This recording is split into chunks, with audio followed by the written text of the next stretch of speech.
गुरु के शरण में रहते रहते भी जो हो जाए वो बोध है, और बोध होने के बाद जो प्राप्ति हो जाए वो ज्ञान है। इसलिए मैं कहता हूं कि शरण में रहने से बोध होता है और श्रवण करने से ज्ञान होता है। तो पहले शरणागत पकड़ो। अगर हम उपमन्यु की ओर दृष्टि डालें, जो आयुध धौम्य के शिष्य थे,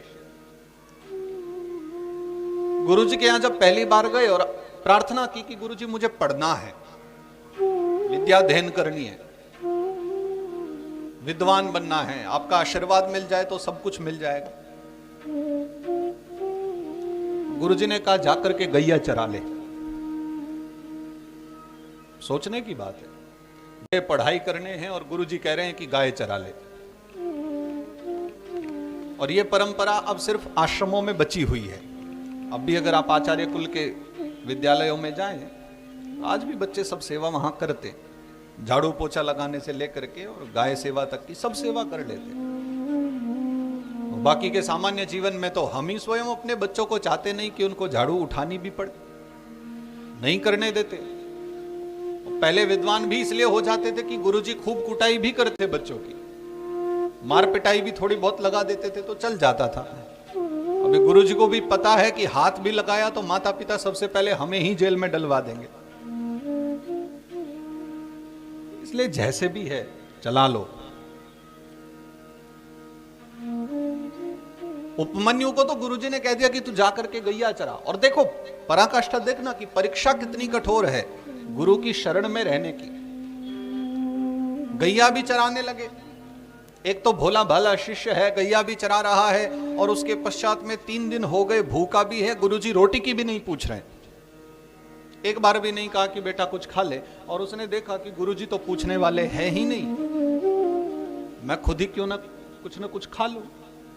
फिर गुरुजी ने एक दिन पूछा कि हृष्ट पुष्ट दिखाई देते हो, आश्रम में तो खाते नहीं, कहीं तो खाते होंगे, क्या खाते हो?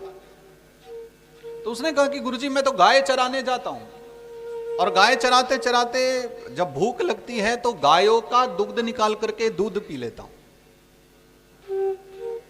गुरुजी ने कहा ये तो गलत बात है, तुम गायों का दूध कैसे पी सकते हो? उन पर तो बछड़ों का अधिकार है, और तुम दूसरे के अधिकार का पान कर रहे हो, ये गलत बात है। आज से दूध पीना बंद करो गाय का। दूध पीना भी बंद कर दिया। गुरुजी ने कह दिया तुम्हारे कारण बछड़े बेचारे आधा दूध पीते होंगे, भूखे रह जाते होंगे। फिर कुछ दिनों तक वो बिना दूध के रहा। तब फिर गुरुजी ने पूछा कि अब क्या खाते हो? तो उसने कहा कि गुरुजी वो जो ऊपर से फल टूट करके गिर जाते हैं ना अपने आप जंगल में, तो मैं भटकते भटकते जो कुछ मिल जाए उस फल को उठा के पा लेता हूं। तो गुरुजी ने कहा बिल्कुल गलत करते हो, उन पर तुम्हारा अधिकार नहीं है, क्योंकि बहुत सारे पशु ऐसे हैं, हिरन जैसे पशु हैं जो पेड़ पर नहीं चढ़ सकते, और प्रकृति उनके लिए वो फल गिराती है, उसे खा करके उनका पेट भरता है, और तुम वो खा करके तुम उनके अधिकार का हनन कर रहे हो। अब देखो परीक्षा ये चल रही है शिष्य की, शिष्य को मजबूत बनाने की प्रक्रिया चल रही है। तुम ये नहीं खा सकते, मना कर दिया नहीं खाऊंगा आज के बाद। फिर कुछ दिन बीते, फिर गुरुजी ने कहा कि अब तो फल भी नहीं खाते, लेकिन बालक तो अब भी ठीक ठाक दिखाई देता है, अब क्या खा रहे हो? तो बालक ने कहा कि गुरुजी गाय भोजन करने के बाद जब जुगाली करती है ना, मुंह चलाती है, तो उनके मुख से फेन गिरता है, और मैं उसी फेन का पान करके अपने शरीर को ताकत देता हूं। गुरुजी ने कहा ये भी अपराध करते हो, गाय तो बड़ी दयालु होती है, और तुम्हारा पेट भर जाए इस उद्देश्य से वो थोड़ा ज्यादा जुगाली करती होगी, तुम्हारे पेट भरने के लिए गाय को कष्ट उठाना पड़ रहा होगा, बंद करो ये। बालक ने वो भी कर दिया, और फिर भूख के मारे एक दिन विषैले पत्ते खा लिए, फल का मना कर दिया। कोई भी ऐसा फल नहीं खा सकता जिससे किसी का पेट भरता हो। तो उसने विचारा कि जो कड़वे पत्ते हैं वही खा लूं, कम से कम थोड़ी पौष्टिकता तो मिलेगी। वो खाने से फिर कुछ विषैले पत्ते एक दिन गलती से खा गया और अंधा होकर के कुएं में गिर पड़ा। वहां फिर अश्विनी कुमार आए और उन्होंने आकर के उसे बाहर निकलने के लिए कहा, तो बताते हैं कि उसको कुछ खीर आदि खाने को दी थी और कहा कि ये खा ले, तेरी आंख भी ठीक हो जाएगी, हम तुझे बाहर निकाल देंगे। तो उपमन्यु ने एक ही शब्द कहे कि जब तक गुरुजी को पूछ ना लूं तब तक मैं ये खीर नहीं खा सकता। ये मेरे अधिकार क्षेत्र में आती है कि नहीं, मुझे ये पता करना पड़ेगा। और ये सुन के अश्विनी कुमार प्रसन्न हो गए, बोले बस आज तेरी परीक्षा पूरी हो गई। जो गुरु चाहते थे तूने गुरु शरणागति को पा लिया है।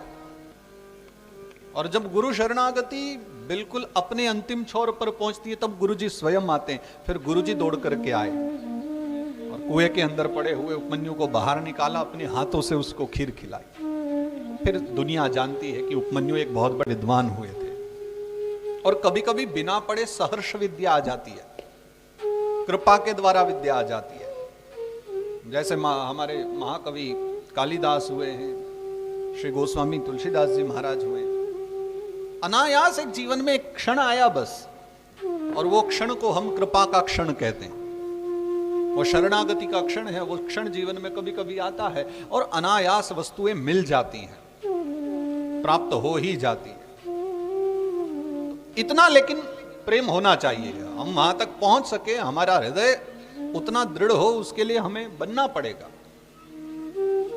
कबीरा मन निर्मल भया जैसे गंगा नीर, अब पीछे पीछे हरि फिरें कहत कबीर कबीर।